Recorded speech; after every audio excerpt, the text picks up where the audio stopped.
I notice there seems to be a common thread in some of this where product is never outsourced. And I'm also assuming like key brand messaging is something that should stay with the founder. Is that correct? Up to a level, I guess. So product, I mean, it depends on the goals, I think. So I know plenty of e-commerce brands that source like reasonable but not great product in China, but they're able to build around it, and they're really good at marketing. And typically that exhausts itself within sometimes within weeks, sometimes within months, maybe a couple of years, and then they move on to the next product and they figure out how to market that. And it's just a different company structure. So generally, though, it is true, right? You want to be competitive when it comes to product, but I think product really it's a tricky one because it's becoming, especially in the e-commerce world, it's becoming easier and easier to copy. Basically, brand messaging. Yeah, again, some of my clients they couldn't care about their brand for that same reason, right? That they have the infrastructure to move on to the next product or offer really fast. I want to talk now about kind of changing roles or new roles that you see kind of emerging. Obviously, there's a lot going on, whether it be technology, political changes, whatever.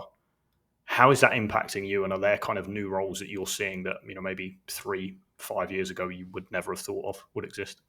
The obvious one is AI for automation. So we're doing our second search specifically for an e-commerce business where they say, okay, AI is our first focus. We want to see how we can take all of our processes and make them basically more efficient or increase our output. So that's definitely a theme. I mean, I've been working on supply chain and those sort of roles, but with tariffs especially, there are people kind of becoming more interested in that, and it's becoming more of a painful problem, especially if they're heavily involved in China.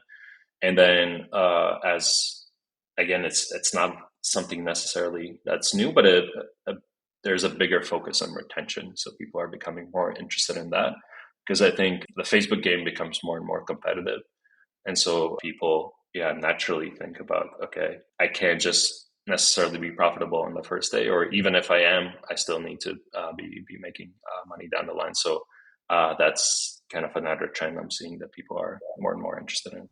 For sure. I want to discuss kind of agency versus in-house and get your thoughts on that. So maybe applying this to the AI space, obviously it's very rapidly moving. I get a lot of outreach from AI agencies that want to kind of come into the business and improve things.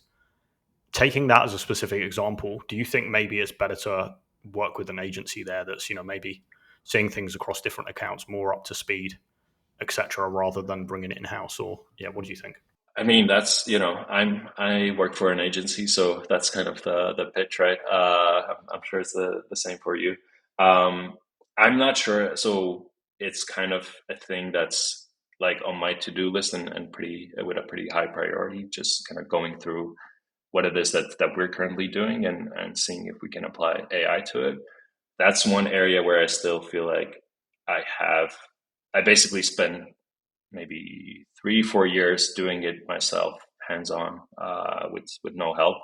And I think it's hard to exchange that experience for like a general knowledge of AI, which everyone I think has some.